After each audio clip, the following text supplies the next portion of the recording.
Good morning, everyone, and welcome to American Scouser's Morning Coffee or Tea with American Scouser.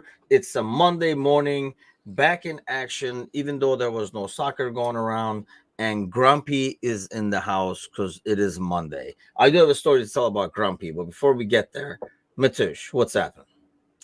Nothing, man. International break. There's nothing. Everything. It's just we're just here. What do you guys want to talk about? What do you want to know? Yeah, shoot some stuff because honestly, like when you look online, we were looking, like you could look at the headlines to talk about and stuff like that. It's pretty sad out there. It's like, what did Alonso eat this morning? What did he poop this morning? And then did Nagelsmann poop just as much and stuff like that? Media is really struggling. Otherwise, most of it is like of international news and stuff like that. The US beat the shit out of Mexico. I did see the goal at the end of the first half. We were just talking about it before we went on air. And then the second half, I was like, nah. And then we were recording actually for Patreon, the Scouser Irishman and a Turk. We were recording that. But Beauty of a goal. That Adams goal was. yes, that was something. It was like, whoa. And then, like Angel was on their phone. So I was like, holy, that was some goal. And then like we watched it together and like when they showed it again and stuff. Speaking of Angie, by the way, I would like to get this out of and I do tell her, I told her I'm gonna throw you under the bus in the audience. So yeah, last night Oh boy. we're in the kitchen. I don't know what the hell is going on, but anyway, I think the dishwasher wasn't run yet or whatever, and Grumpy, is all filthy in there waiting to be washed. And I'm like, oh, I should run this. I'm like, what is today? I'm like, oh, that's right. Tomorrow's Monday anyway. So I need Grumpy. And she made like a half a face, like, oh my God, like rolled the eyes, like freaking Grumpy. And I was like, you know what? How dare you? So yada, yada, yada. I'm contacting a divorce lawyer today because nobody talks shit about Grumpy, Matush. You don't approve. She was like, the fact that I had to time my mugs really bothered. I can't believe that you went from throwing under the bus to divorce. That was a weird jump, man. I've never seen that kind of jump before, and I'm surprised. Hey, I take my mug seriously, man. I understand, but You're new to this marriage game. You gotta set some boundaries. Yeah, if she touches this one, I swear to God, it's over. That would be extremely reckless. But yeah, Grumpy is here afterwards. Everything has been aligned, so we're back to our normal scheduling. That Adams goal, by the way, that's the one moment because I was probably the most vocal in the Discord, maybe a year and a half ago about Tyler Adams coming to Liverpool, and it was mostly as just a stopgap, obviously before he got hurt. But that kind of goal just makes me think that what, maybe there was a little place for him, maybe for a couple minutes here and there. It didn't have to be the most marquee signing, but if he wasn't hurt. He was hurt, yeah, right? He could have done a decent job at being a stopgap, kind of a wait until the next DM comes in, kind of start. Obviously, everything worked out now and it's fine. But yeah, the US played a great game. I think we did give you a lot of shit at the time too, because to be fair, we had an injury crisis and you were going after a guy who was hurt. So it didn't make a lot of sense at the time. I think as a player, maybe I haven't seen enough of him to say, here's the problem, right? Sometimes you watch these teams or you play against these teams. I feel like especially defensive midfielder position or like center back and stuff like that, right? They're like a pain in your butt. When you play against them, like they're winning this ball, they're popping out of everywhere and stuff like that. So they look like, man, this guy is good. He's everywhere, winning every ball. But then when you watch him a lot more, or if you put him in the context of playing for Liverpool or somebody like that, they're not that good. Their first touch is not that good. They're not as good on the ball and stuff like that. And you're like, where was the guy that was really good against us? I mean, we've had way in the past signings that were good players outside, but not good enough. I just didn't know if Adams fit that category as well as a player who is pretty darn good, but he's good enough for Liverpool. Yeah, it's sort of like in the NBA, the adage of a good player on a bad team, or like empty stats, so to speak, where they're putting up the numbers and they're putting in the performances, but it's more out of necessity. and more out of this is like they look better because they have to be so involved all the time. Yeah. That when you take them out of that, then all of a sudden, just like you're saying, it goes, well, this doesn't seem like the person I remember. Ryan says he's another leader. Like I said, I don't know enough of him. I don't know if he's considered. I mean, when I was looking at the game yesterday, and the funny thing is, we afterwards talked about this. Speaking of the devil, um, we talked about this at night when we were recording the Irishman Scott, which is going to be out on Patreon later this week, end of this week, actually. By the way, but it's we kind of touched base on like how every national team now, like in the back in the days, it was more like, you had your guys that were playing in your local league, especially a country like Turkey, and then they had a couple of guys that were like, oh, he went to Italy and stuff like that. Whereas now, I mean, I look at the like the Turkish team, I think only maybe like 3 starters are playing in Turkey, and then you look at the US team yesterday, and I was like, dude, these are all actually good guys. But do you have the same delusion, let's say, like we do, I think, in Turkey at times, where we say, well, we should be a whole lot better now, which, to be fair, they are compared to, I don't know, like 20 years ago, right? Sure. Yeah. But we feel like we should be a whole lot better now because all these guys are playing in these top leagues. But then you go against, I don't know, Estonia or whatever, like, like a country that you would think is lesser soccer wise, and they got everybody playing in like national leagues too. You're like, oh shit, you guys are all over there too. So it feels like the whole spectrum has changed where everybody's playing in away leagues anyway. Nobody's playing in their local leagues for the most part. Right. And some of these players have they're not the best players at their teams in those respective leagues as well. Right. So just because you play in Europe doesn't necessarily mean that you are good enough to compete alongside of everyone else in the same breath, especially when it comes internationally. I think the big thing for the U.S. team, and I think a lot of people will talk about, is that Greg Berhalter just isn't the right man for the job, specifically for that team and for the selections he makes for the way that they play. And the fact that they've won almost hurts them, because now Greg is still seen in this light of, he just keeps on winning with them. Don't know what the problem is. But the problem has been there for a while, that he doesn't know how to set that team up well. There were, especially the game against Jamaica. I mean, it was a bad game, and they were lucky to get that it was literally last minute equalizer to take them into extra time. And if it wasn't for that, who knows where they would have been right now. But yeah, it's one of those things where it's nice to see the progress in the men's team in the US, because 7-8 years ago, it was basically a boys club of MLS players. And the coach was like, yeah, you know what? I'm going to take the MLS players because them's the American boys. And also there weren't a lot of Americans playing overseas, right, at the same time. So so that's at least good to see. And then you have, like, I think it was yesterday or today, the news of there's a 14-year-old Kevon Sullivan. I don't know if you've heard of him. But he plays for the Philadelphia Union second team. He made his professional debut yesterday, and Man City is finishing up a contract deal with him. So once you start getting these kinds of names too, as American players, it's nice to see that growth there. So I think until the manager situation gets sorted out, and there just has to be a little bit more quality across the board. There are some decent players in the MLS, like Zimmerman. He didn't play yesterday, but Walker Zimmerman is at least a decent defender that works for the team. But yeah, I don't know. It's one of those things where they need a different manager, and they just need another 6 to 8 years. I think. I don't think this World Cup will come at the right time. See, I don't know. Like, sometimes you say that. I mean, I felt the same way in the past, where they're like, we're 4 years away and stuff like that. But then, I mean, things change so freaking fast, because you feel like, okay, we got these building blocks, and then in a couple of years, if you get a striker that fits this national team, blah, blah, blah, but then you get a striker, you turn around, you're like, where the hell did the center backs go? They were so good at one point.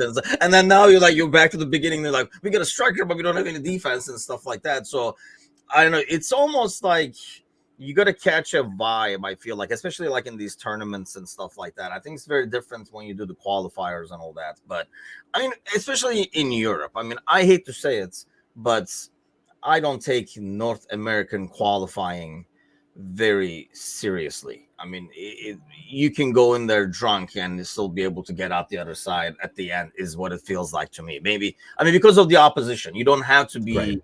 you can be bang average and still qualify. Whereas you really can't in Europe. But, you got to, like, have some moments where you get a couple of, I mean, especially if you're a team like Turkey and stuff like that, or like Norway and stuff like that, you gotta have a good run to be able to qualify. But when you go to a tournament, it almost feels like just the moment is everything clicking right there, right then. Like the year that Turkey was in, they were third in the World Cup and they lost in the semifinals to like the Brazil. I mean, that was the thing. A lot of that team was playing at Galatasaray, who had success in Europe. There was a confidence to them, and then things rolled their way. The teams they played, you know how it goes, like the group, and then the next guy, oh, you matched up with Senegal and stuff like that. And then before you know it, you're in the semifinal. But yeah, international soccer is kind of like a strange ordeal. We talked a lot about it like yesterday as well. Dom says, by the way, we have 6 national captains in our first 11 because Lucho was captain now too, right? Let's get more. That's odd, right? Because normally you would think that's too many Chiefs. Maybe, I don't know. I think it depends on like the kind of chief they are. Yeah. Because I think there are captains and then there are leaders, though. A captain isn't necessarily going to be the same level of leader as another captain on a different team, because the captains they handle themselves differently. So just because you're captain doesn't necessarily mean you work in the same way as another captain. So I think it's okay to have many to make it work, as long as it's not the same type of personality over and over. Because you can look at the likes of Van Dijk and Sobo and go, yeah, they're both captains and captains of their national teams, but their demeanor, their personality, they're not the same, right? They lead in different ways. Yeah. And I think the reason they're a captain varies too. Like they're not all necessarily the best player on the team, but some of them are because of like leadership qualities and stuff like that. So that kind of like, works better when they're because like Szoboszlai is probably the captain of Hungary because he's the best player that Hungary has seen in the last decade or whatever the case might be. Whereas Van Dijk, he's probably one of the best defenders of the last 15 years. But not only that, but he's also a big personality, big attitude, like good demeanor on the pitch as well as off the pitch as well. Yeah, I mean, he's turned out to be, I know I had my doubts in the beginning of the season and stuff like that, him and Trent as the duo, but obviously Trent been hurt a lot, but Van Dijk has been like that's what Ryan says. It's more hardcore, a mud pond in the middle of the pitch, every player leaving the pitch bloody. Could be argued that CONCACAF is the purest form of soccer. It could be argued. I will not be in that argument. Everything could be argued, to be fair. You can't argue. It's I'm not buying that. Having poor facilities does not make it purest form of soccer for me. When reading that, it makes me think, and this is the second time already in the 14 minutes that I've brought up basketball, but it almost fits in this situation. And also because I'm sort of bitter because we lost our playoff game yesterday, and it's just on my mind. But it reminds me of the people who talk about, the 80s and the 90s, they were just so much more physical, blah, blah, blah. No, they were just cheap shots. People were being tackled. People were being smacked around and refs were letting things go. It doesn't necessarily mean it was pure basketball. It was just that these players weren't athletic enough or good enough to defend this way, so they resorted to a cheap way of defending. And CONCACAF kind of reminds me in the fact that, yes, these guys are probably some of the best in their country, but they resort to this aggressive defending style, if you will, to the cheap shots and whatnot, because they're not good enough to be better at the sport, if that makes sense. See, that's it. We got to bring you on the show over here and make it a poll as well in that show. But too many Chiefs, my friend. Because we kind of like touched up on not necessarily that aspect of it, but we were talking about yeah, I don't want to spoil it because Kazi said something which took us totally like down a totally different path. But does it feel like, while I understand what you're saying, where like there was like cheap shots and stuff like that, it's a lot more watered down, or like the animosity between players is not where it was. Like you listen to like Dixon and stuff like that, for example, during the games, and Dixon, especially the one who mentions a lot because that's how Dixon played back in the day. LSO as well, in terms of there was a lot more hatred to it. Maybe I can relate more to it because I was talking about it because I play angry. Like I play better when I'm angry. Like I might start and then it really takes some. You know how they say like the quarterback needs to get hit. Somebody needs to piss me off, which doesn't take long because I'm easily annoyed. But but somebody takes my mug or something. But you know, and then you kind of play like that. And one thing that I think Kazi was saying, or maybe I think it was Mecca who was saying it, is the fact that these guys move around a lot more. You don't have a guy playing 10 years for Liverpool, 10 years for United. You have one guy, but you don't have like 7, 8 guys constantly playing each other in the same rivalries. So the hatred level there, it feels a lot more soccer light. You're a lot younger, but still, does it come across to you like that as well? Yeah, because I mean, you think back to the images that you would see of the players in the tunnel. Like when you think of early 2000s United Arsenal, that's probably like the pinnacle of Premier League rivalry, at least as far as the hatred and the success between both goes. I think because people were comparing United versus Arsenal to the City versus Liverpool in those two generations, if you will. And I think back to that City Liverpool game a couple weeks ago, and Kazi had mentioned in the Discord, like Holland and Soboslai nearly kissing each other while they're going out onto the field together. And then every moment they got on the field, they're just talking to each other on corner kicks or whatever. And Kazi was like, just fucking stop. Wait until after the game, guy. Like seriously, this is and yeah, I think, you know, it's going to differ from person to person and team to team because, you know, if you go, let's say you go to Turkey, right, and you have a big derby there, they're not going to be so friendly with each other. No. But it depends on the situation, the games and the players. But I do think that there is a general lack of maybe that tooth, you know, the grittiness. Because under the umbrella of sportsmanship and fair play and stuff like that, I feel like it has, you know, like Dixon always talks about like picking up the other player and stuff like that. Like that's kind of like almost like I can tell it disturbs him as he's watching it, because that's not just throwing up in his puke bucket every time somebody just kick him while they're down. But that, you know, like somebody gives you a cheap shot, you turn around, you take their license plate number. Next time it comes around, you're like, what goes around comes around. You knock their ass out. I mean, ball be damned. If you get the ball, it's an additional bonus.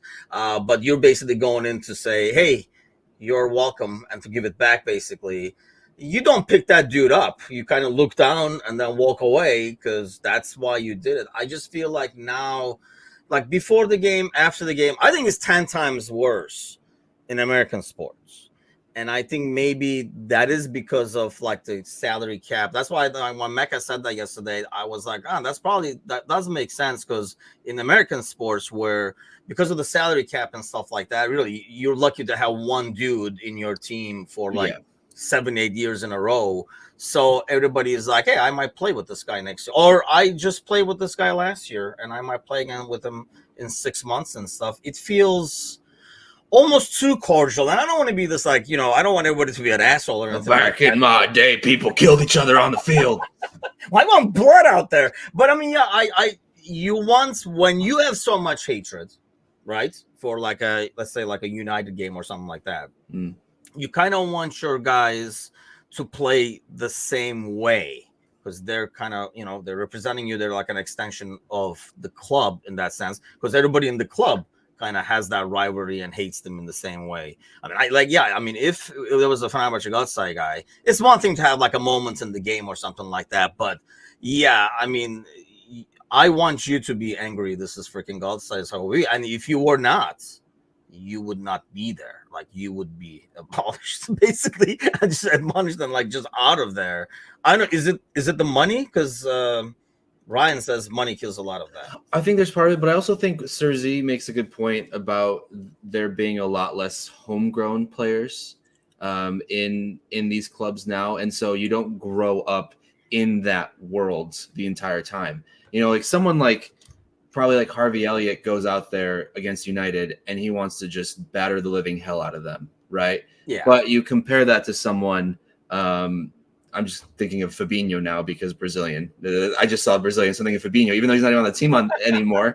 And you think he probably doesn't have those same feelings because he came over here. He played in France for a little bit, right? And then he came over here from Monaco, and he was here 4-ish years, 5-ish years. And yeah, he was at his best, one of the best DMs in the entire world. But it's not like he went out there, wanting to completely knock the cleats off of every single player he came across, as far as that in that sense of the word. But yeah, I guess maybe there's a little bit of both with money and with the fact that these players are just traveling more from team to team, and it's not necessarily that they don't have that rivalry in them. They're competitive still, because I think we can't take away the fact, I think I said this even last week, and I say this a lot, that to get to this kind of level, you have to be so competitive or just stupidly skilled to the point of it's just ridiculous how skilled you are if you're not competitive enough, because you have to have that drive to get to these levels. But once you are there, then obviously the competitiveness depends on then what you're doing or who you're playing or whatever the case might be. Yeah, that makes sense, I think. But I mean, you would think players are told, right? Like, hey, like you go to a club, I mean, that's what your veterans do, right? They're like, hey, this is a big game. And you can understand. I think it's maybe easier for an experienced player. I know, let's say Fenerbahce again. You know, they bring in Dzeko, Tadic, and stuff like that. There's like experienced Batshuayi is there, and Fred is there, and stuff like that. And you always like read in the papers, like they told them about the rivalry, like, like the older guys that were there for a while. And, you probably have to go to Dzeko and be like, hey, it's like when you were in Milan, like when you play against it, it's just like that. Yeah. Like they don't like each other. It's probably a bit easier to explain, even if they're not homegrown. They're like, oh, I get it. This is your guys' AC Milan kind of a thing. I mean, even if you would have to be really new to the soccer world if you don't know like Fenerbahce Galatasaray rivalry. But if it was like a different team, but like let's say like Liverpool Everton, Liverpool United, I would think like Szoboszlai knows about that rivalry or has been told about that rivalry. It's just like a different mindset. These are signs of getting old. I don't know what it is, but I just feel like it's a lot more easy going now. Like if it happens, it happens. It really irks me. I guess my concern is it really irks me here in the US sports. And I know, somebody who's casual sports fan is going to be like, it's not life and death. It's just sports. No, damn it. It's freaking like to us, it is life and death in some moments, right? And I want my player to show that when they lose, I want them to lose like a playoff game and be devastated and not be like, hey, what's up, man? Where are we eating afterwards? Because to me, it was like, oh, so you don't. That's why I stopped watching NBA, because there's like 82 games. So they lose. They're like, whatever. We're going to play again in like 12 hours.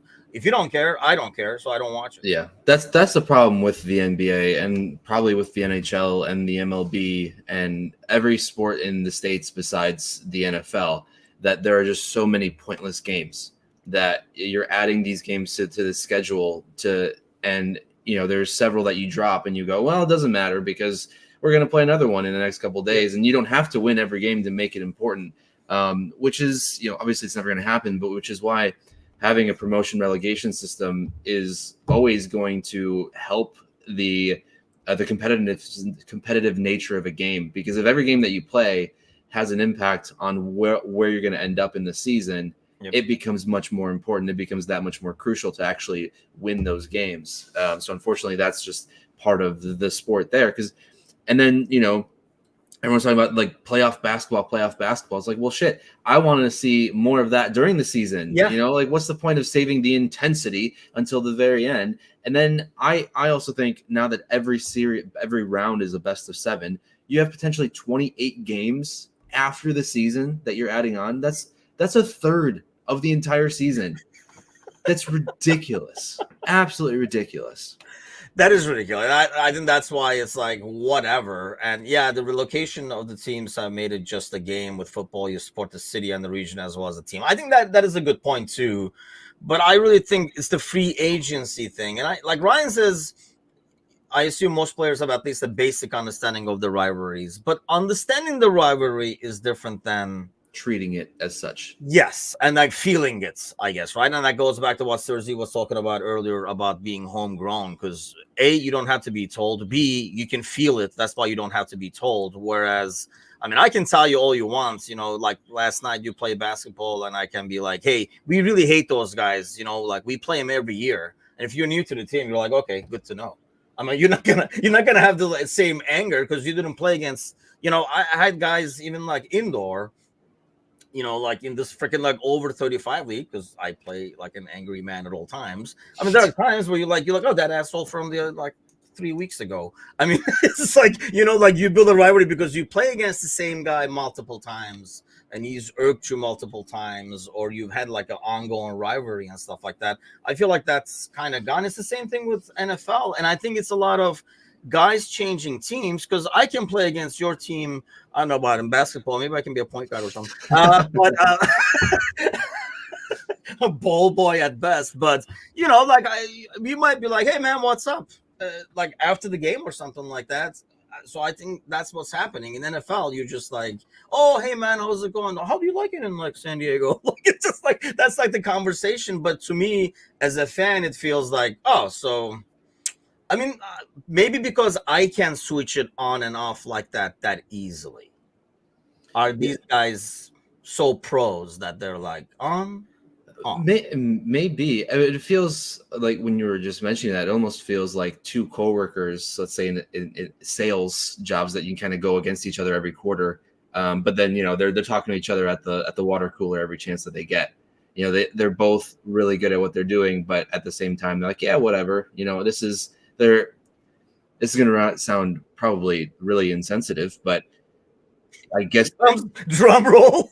I guess these athletes are also human beings and just want to have fun and don't care about winning as much as some other athletes do. But that goes back to your, like when we were talking about the competitiveness. To get to that point, but then once you're at that point and you're making $40-50 million a year, it might be okay to lose a couple games and shake some hands, because at the end of the day, you're coming home and you have generational wealth. So, yeah, I mean, Dom says professional footballers must know the rivalries. I mean, as a non-pros, yeah, exactly. I mean, we know, right? Like, I mean, we know which game is big in Holland and stuff like that. But I think knowing it and feeling it are two different things. Like you can go out there knowing, hey, this game means a lot, but you might not share the same anger that the 50,000 people in the stadium are sharing and stuff like that. And I understand. Yeah, I mean, I don't want them like punching each other after the game or anything, but kind of like what Kazi was saying with the Szoboszlai thing. It's just like, just do it in the locker room where I'm not gonna see it either, because this is really bugging me that you're just like too buddy with a guy that's, Abdul told you okay with his break in his life for a couple of months over here, kind of a thing. So maybe I'm just like a too extreme of a jerk. I don't know. That could be. That's very likely. Right, Grumpy? Yeah, exactly. Okay.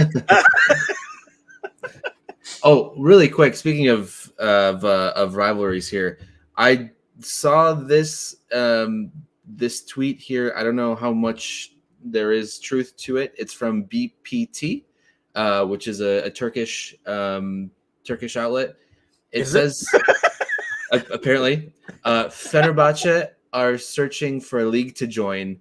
Belgium, Netherlands, Spain, France, and Italy are the leagues they're considering. Now, I don't understand the realistic possibility of that, nor the legality of it. But that just seems really weird that would come out. And if there's any truth to a club trying to find a new league to play in, I don't know if any initial reaction to that. I had not heard that, but that's probably something just seems thrown weird. out there, right? I mean, Yeah. Fenerbahce is literally, this is no joke though, on April 2nd, the way the clubs work in Turkey, and I think I think like Bayern and stuff is like this too, right? I mean, there's a board, but there's also delegates that who vote on who's going to be the president and stuff Mhm. like that. It's not just like bots or anything like that. So on April 2nd, there's a vote on pulling Fenerbahce from the Turkish league. People are going to vote basically to give the okay to the president to pull the club out of the Super League. And that's mainly because there's like a lot of stuff happening. I'm sure everybody has seen like what happened in the Trabzon away game, where the fans invaded the pitch. But this has been going on for almost a decade. There's a lot of like terrorist stuff in the background. There's like a lot of like political stuff in the background. So basically, Fenerbahce has said this before, where if you guys don't sort this out, we're just gonna leave the league. But this is the most, I mean, after something like this and after all these, like, there's so much referee calls and stuff like that is just like, I mean, we think, going back to Dom's like scheduling and stuff like that, we feel that shady. Just take that and multiply it by 10.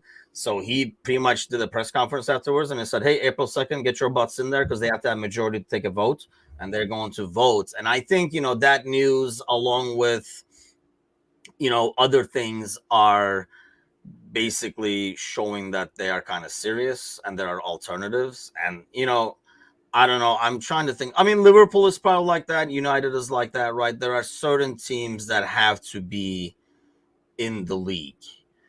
I don't know if Premier League has a team like that because there's so much worldwide watched and stuff like that too. But okay, like let's say if Real Madrid is not in the Spanish league, there is no Spanish league, right? Like no one cares about the Spanish league if Real Madrid or Barcelona are not in the Spanish league. They're like, you know what, we're out. This is bullshit.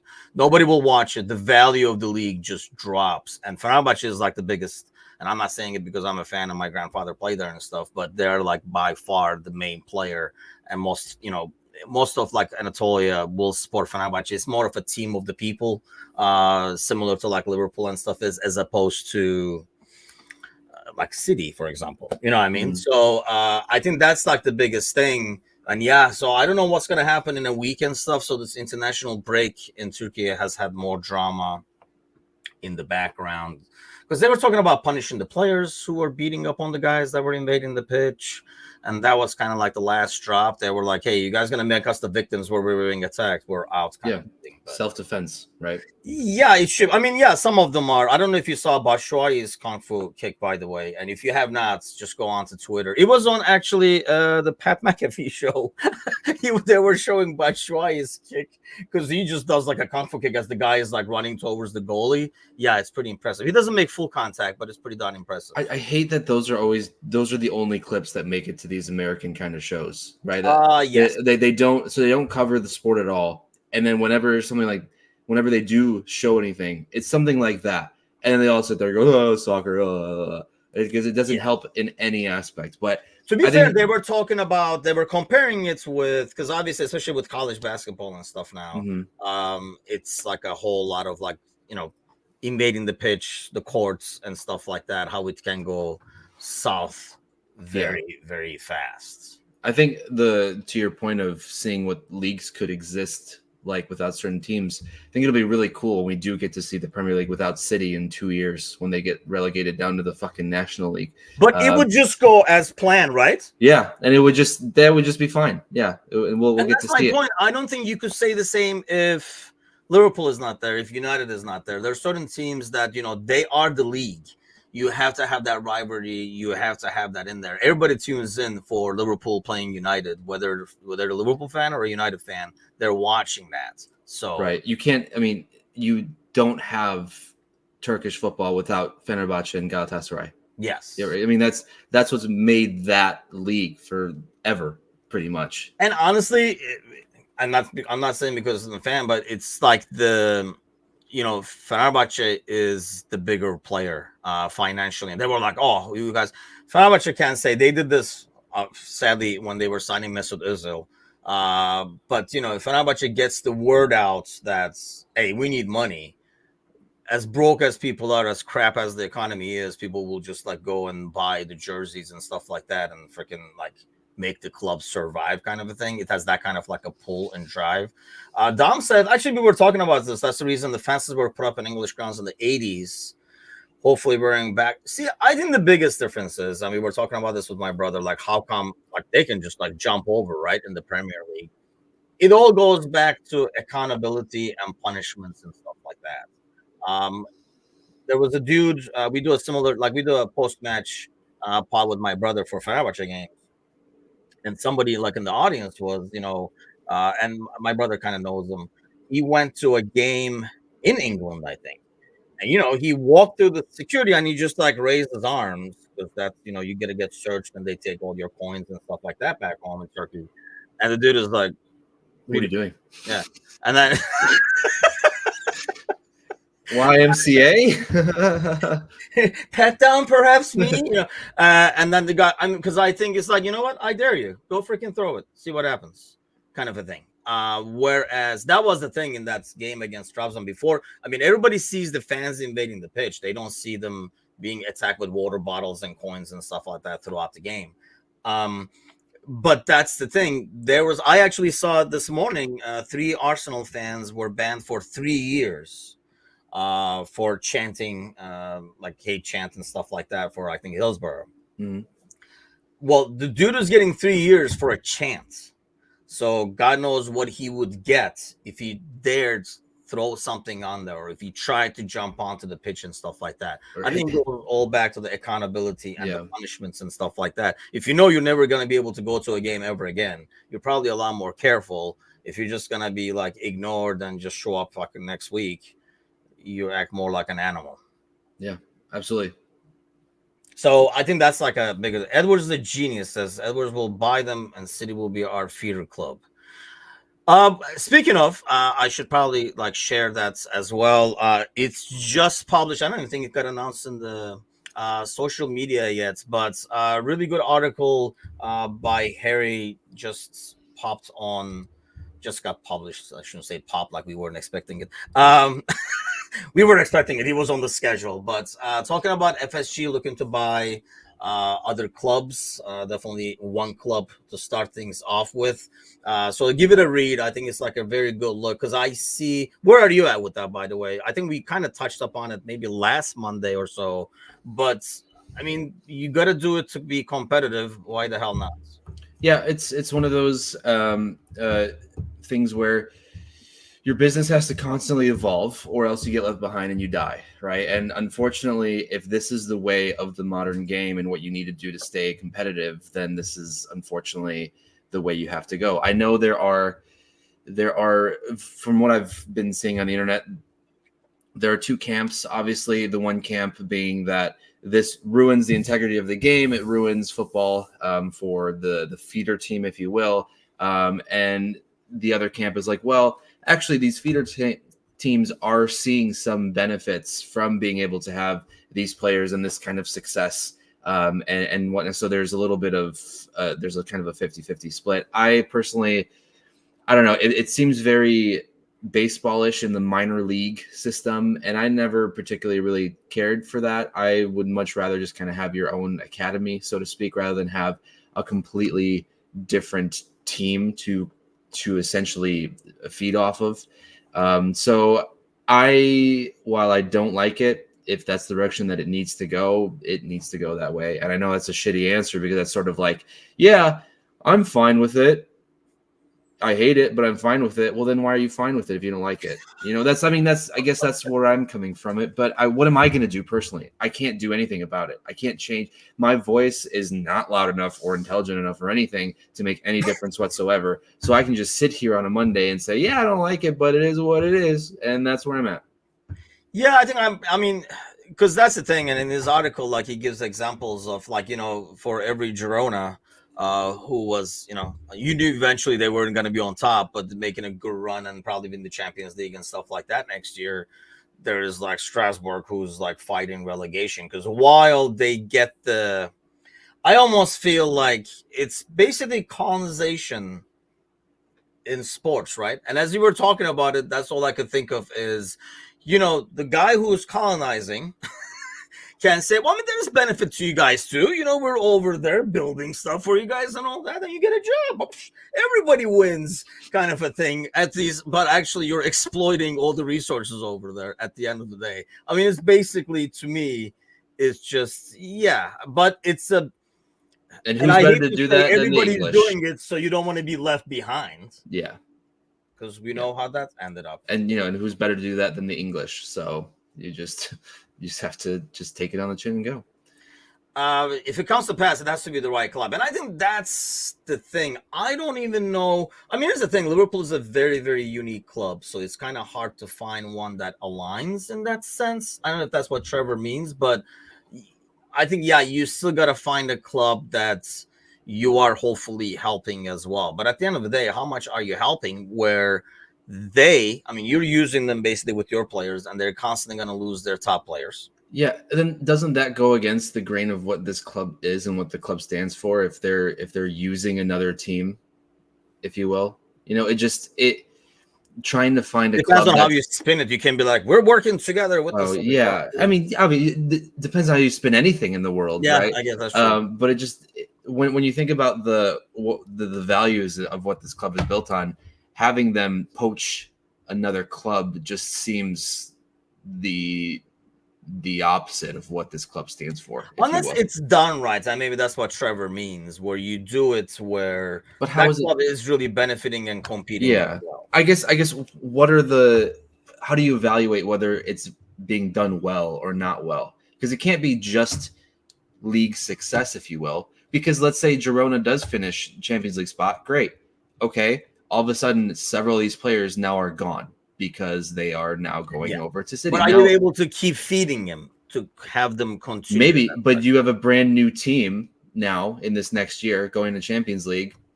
What is the point then if they're not going to be successful then because they're going to need another year? Get a Girona fan on here and see if they're happy with what's going on. That might be like, that's the best insight, right? That's the best insight because we don't know any. I barely know anything about Girona. I don't even know where in Spain it exists, to be honest. And I was just in Spain a month ago. I don't fucking know where it is. Bump into it anywhere. So having a Girona fan would actually be ideal.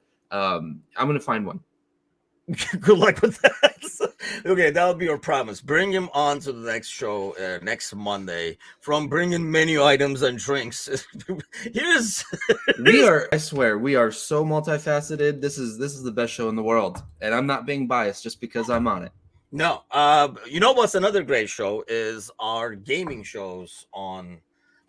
So because there's no games this weekend, I mean, it was more games this weekend in terms of like PC gaming and PlayStation gaming for me because there's really nothing to watch in the sporting world. I'm not a big college basketball guy, so to me it was like there was nothing this weekend basically. I looked at the England-Brazil game a bit, and that was like Friday, I think, wasn't it?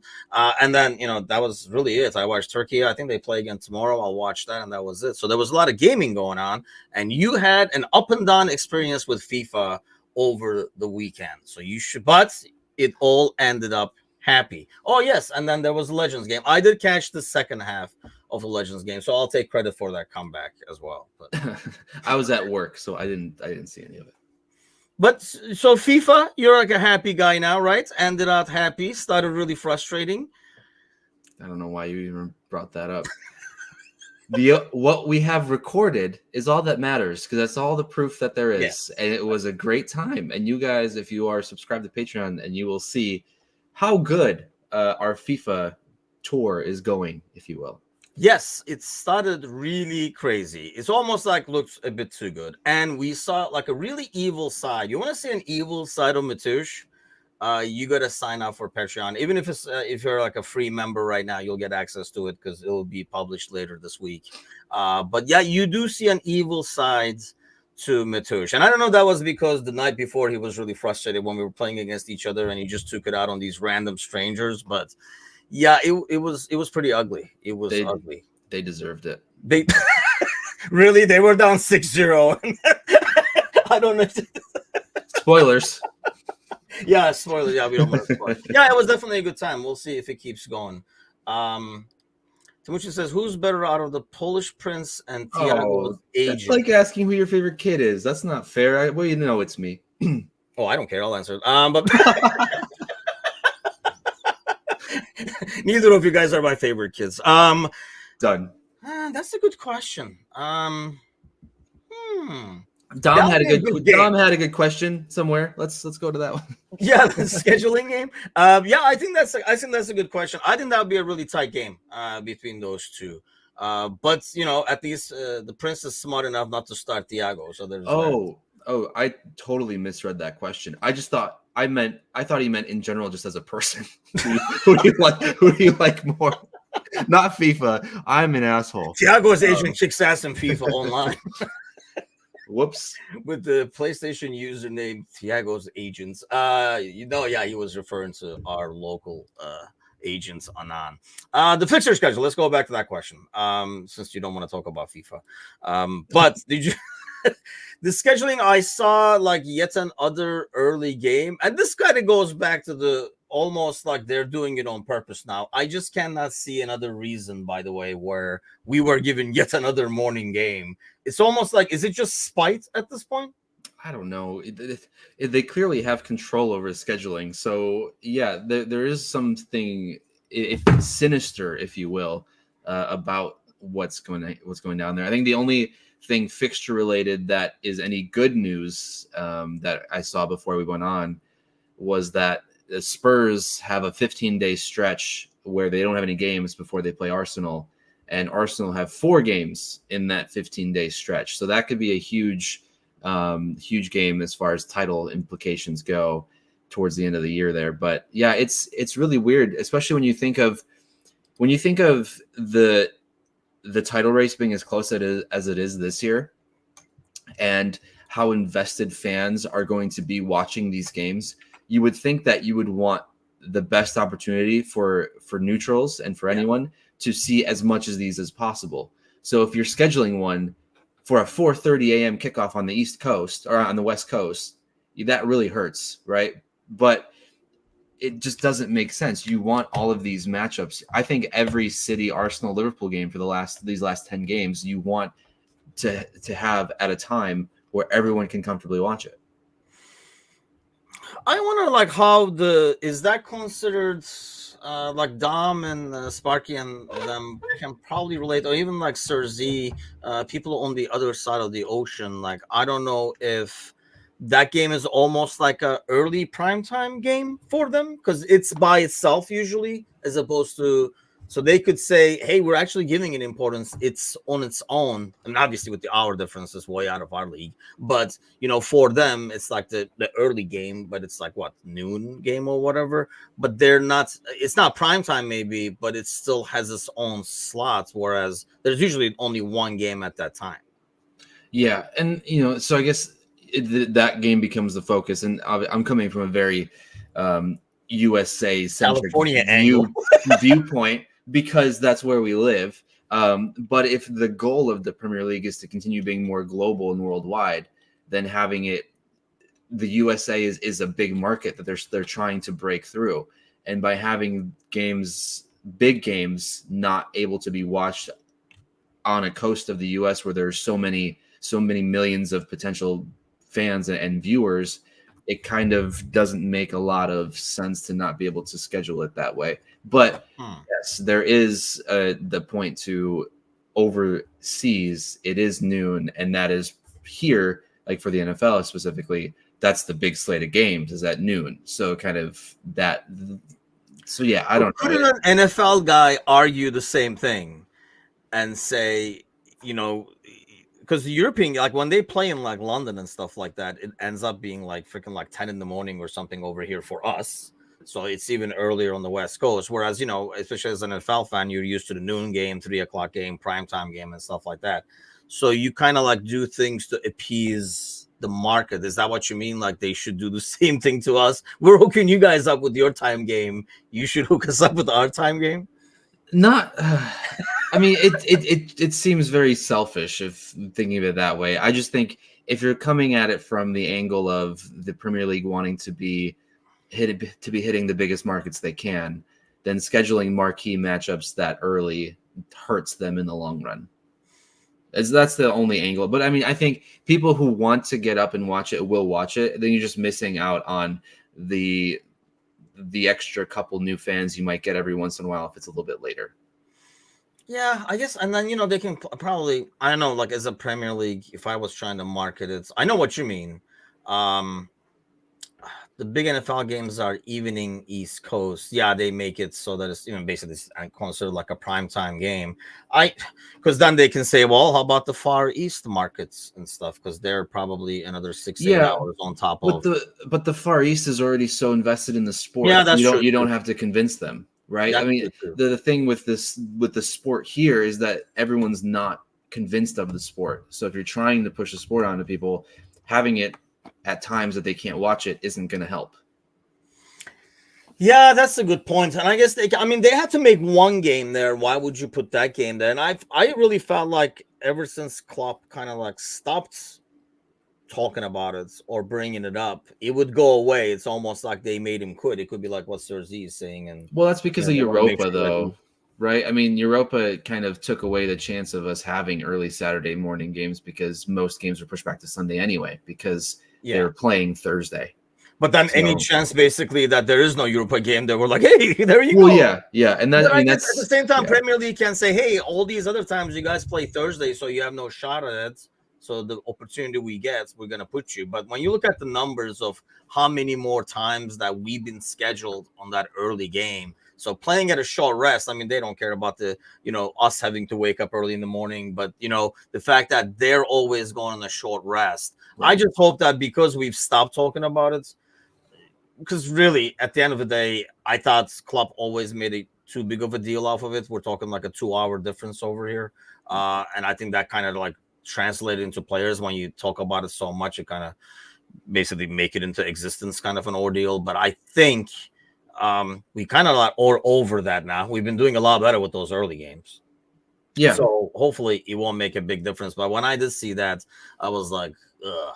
I don't know about the other one that he's mentioning, to be honest with you. The Saturday, is that the one he's talking about where we might end up playing the Saturday? But I thought this was already scheduled. So I think he's talking about a different weekend. He's talking about the West Ham away game. That is, where did it go? April 27th. Yeah, but don't we have a game on the 25th? The 24th against Everton. Oh, okay. So it could be the 28th instead. Or I think that's... Or maybe they just scheduled to the 27th instead and they flipped it. That's the early game, actually. Okay, yeah. That's the one. Okay, I thought it was the Everton that was the early game. Yeah, and it's West Ham away too. Man, this is kind of like, I almost like I'm dreading this final run. Like excited about it, but at the same time, I'm like, oh man, because this is going to be a chaotic, 6-8 weeks over here. That can go really good. Yeah. That can go really bad, and that kind of worries me. But it's Monday. It's grooming day at the Polish Prince household. Who's getting groomed? No one today. 2 weeks in a row, nobody's getting groomed. I know. It's the schedules have just kind of changed a bit since the trip to Spain, so it might be a little weird. Oh, I'm just glad I'm back in UK. No, it was freaking lucky Sparky, I swear. Because that's I mean, the 6:30 games are quite painful.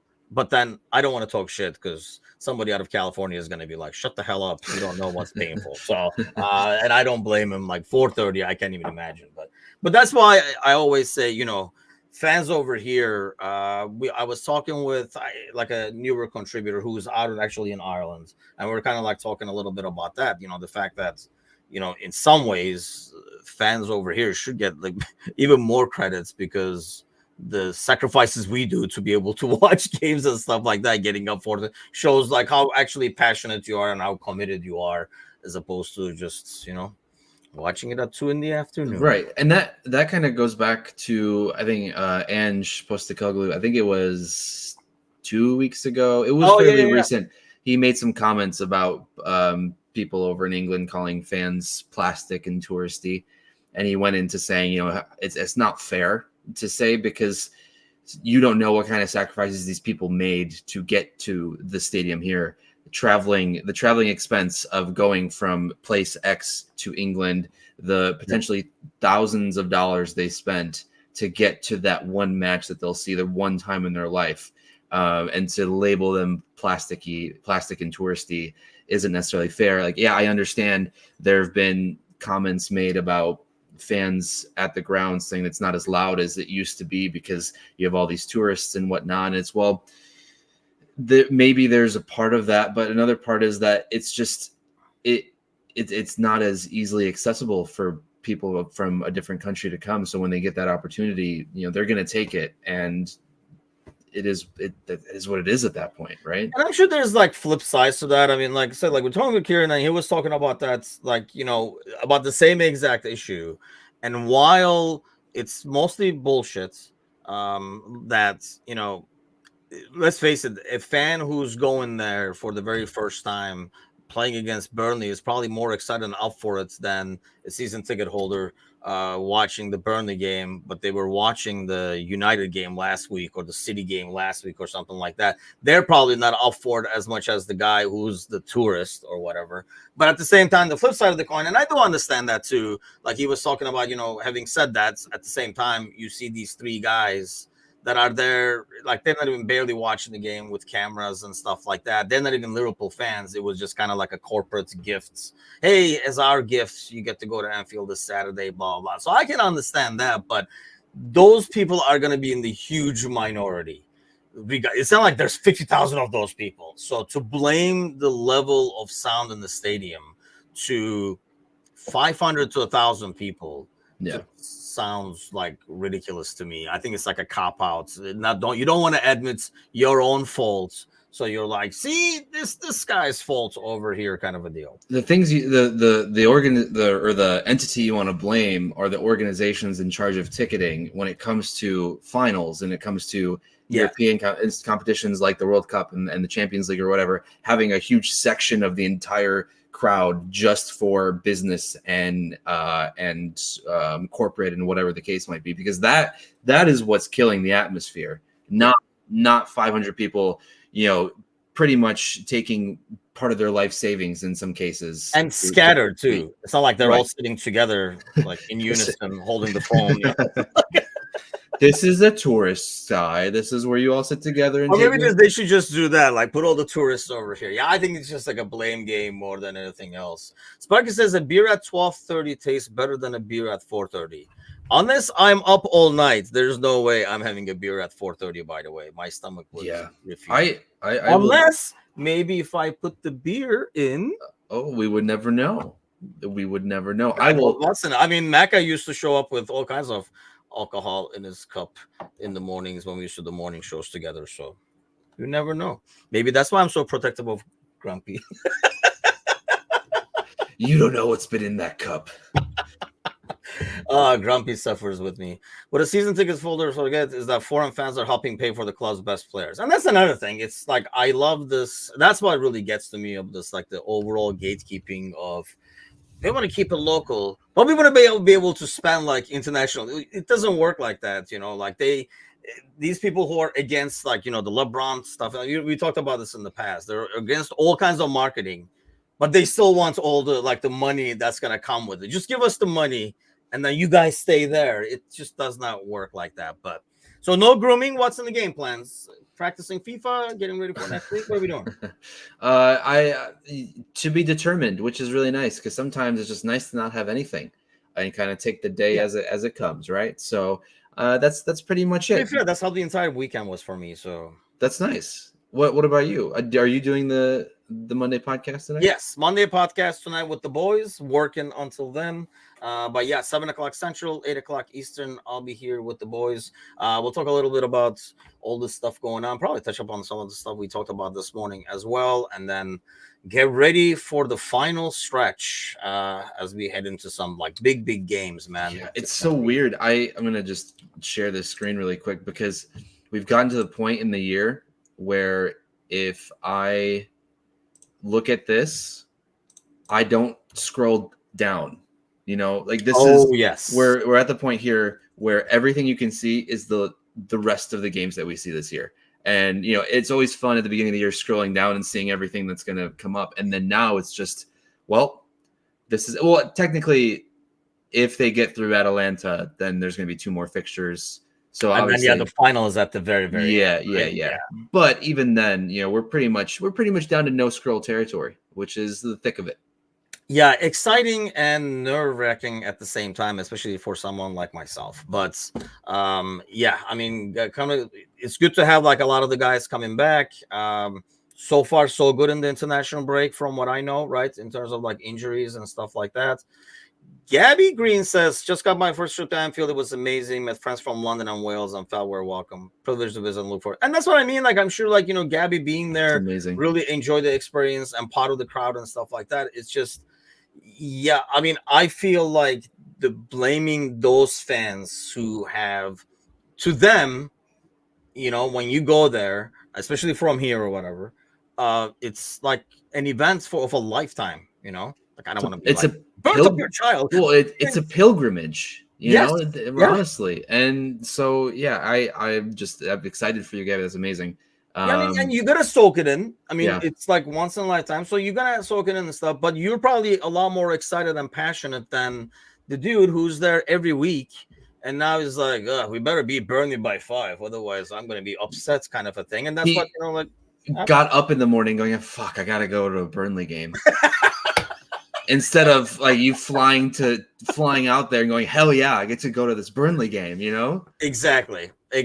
But yeah, happy and jealous of Gabby there. But I'm glad you enjoyed it, so that's great to hear. But you know what you can enjoy at 7 o'clock Central, 8 o'clock Eastern is the 2 bozos and me, or the 3 bozos altogether, whichever way you look at it. But we'll be on live, and then obviously Wednesday morning we'll be back. If you have not already, do head on over to, obviously, subscribe to our YouTube channel for one, but also check out Patreon.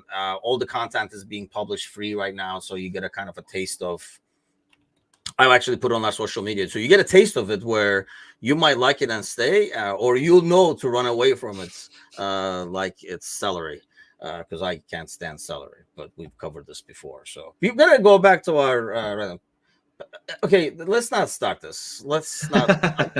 For God's sake, look at what Kazi's done. The man that doesn't know his time zones, but's been in the States for 8 years. I was talking about the Irishman show too, which is actually now on our YouTube channel as well. I never understand that. I never understand people who say, I don't understand military time, because I think if you're able to subtract 12, you actually understand military time. You don't understand that you understand military time, kind of an ordeal. But 10 hours. Oh man, I remember those days. 16. I mean, that's the thing. Yeah, 16 hours to come watch a match. And yeah, I'm sorry they're taking pictures after flying like 16 hours. Yeah, I mean, what do you expect to do? Like I say, once in a lifetime kind of thing. Serzi says, I feel discriminated against. It's not you, Serzi. It's everyone on the West. It's everyone on the West Coast. It's the corporate spec. Yeah, that's the thing, you know, like people. But then, you know, don't shoot the spectator, shoot the corporate. I guess that's my thing. Like, it's not the dude's fault that they were I mean, they might just gift me a game, which if you would like to, you're more than welcome to. Give me, I don't know, like Bulls, Pacers tickets. Right? Funny you mentioned that, because for a corporate, I went to a Pacers game in Indianapolis and was in the front row. It was Pacers and Kings. And this was back in like 2019, Did you kill that 2019 when they were me alone. Yes. I got up, I turned at everyone and I said, quiet, you guys. This is not a place for chanting. I mean, it's an American sport. You got no chanting anyway, besides defense. So it's not like it was loud anyway. But yeah, everyone that was just right next to me, they were just there just because they were able to just sit there. They didn't care about the sport itself. They're like, oh, look at me, I'm in the front row kind of thing. And most of them were because of just corporate the offerings. But you could also argue that some of these corporate entities are allowing some of these, let's say like Serzi was going back to the buying of the players. You know, some of these corporate entities help in funding parts of this club too. So it's just like, man, it's a catch-22 in every sense of the I mean, word. it's the evil that you have to go with. If you want the end result, you have to go with the corporate stuff and all that. But I mean, we were talking about this with Angie. We went to a 49ers game, and I'm a huge 49ers fan. But I mean, we were tourists, but I was excited as all. It was like my 49ers game. And then, after a while, like you said, there's a bit more, not chanting, but there's a bit more like choreographed stuff in an NFL game. Like third down, they do this, first down, they do this kind of a thing. After a while, you learn it. And I think it really depends on, like what Gabby was talking about, like people around them making them feel welcome is what's important. Because if you're like, hey, come on in, now we do this, they're not going to be like, no, I'm a corporate person, I don't sing or chant. They're just gonna join in. If you just look down on them, I mean, what are they supposed to do? Which, by the way, we will have a segment coming out, not a segment, I shouldn't say, but a section on our website coming out where we do have the most popular chants and stuff like that, so you can almost cram before you go to a game or even as you watch a game. I thought you were going to have a yell at a corporate member section where you just angrily type in comments and it sends to some random person that attended a game over the course of the last 2 years. Yeah, as far as I've been, I mean, like I say, like I've been to one, I've been to a couple, I've been to freaking baseball games, for God's sakes, because of like work, exactly. But it was free food, so there's that. Like it was like a skybox, whatever you call it. Yeah. And so it was like the food and everything was good, but I couldn't care less about the game. And to be fair, it was baseball. But if it was like a sport that I was into, I would at least get into it and watch it. But I'm probably not gonna be like Pacers, or whatever the hell they chant, or like we want tacos because it's like 99 points. Right. Well, nowadays it's 150 because Dude, yes, I saw the score of the Lakers game yesterday. I was like, are they even defending anymore? It's like worse than the All-Star games. It was like 150 to 145. I thought it was a triple overtime game. But so this, I mean, I guess I might not work. We can just do this till 7:00 and then just bring on Galley and Bickler. And then that way Thursday you won't have to worry about the time zone. We could do a 24-hour stream where all the proceeds go to something. That is a great idea. But and you could just have different people float in and out between American Scouser so that not only two people have to be here for all 24 hours.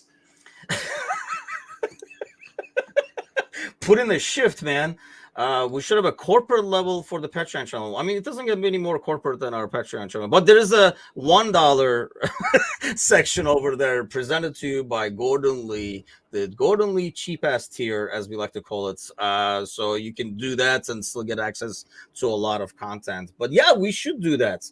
Let's get that going. Sometime in the summer, a 24-hour, maybe during the Euros or something, there'll be like a bunch of games. A 24-hour American Scouser-a-thon or something, hopefully a bit more catchy than that. But you guys, thanks a lot for joining. We went way over what we normally do, but this is what happens on a Monday. Matish's like, whatever, just taking away from my FIFA time, but that's okay. But hey, thanks a lot for everybody joining us this morning. Please hit those buttons, like, share, subscribe, and all that kind of stuff. Do subscribe to our YouTube channel, the Patreon, the whole shebang. We really appreciate the support. And I'll be back with the gang tonight, 7:00 Central, 8:00 Eastern. And for those suckers on the West Coast, they're going to have to look it up themselves. And we'll see you guys then. Take care.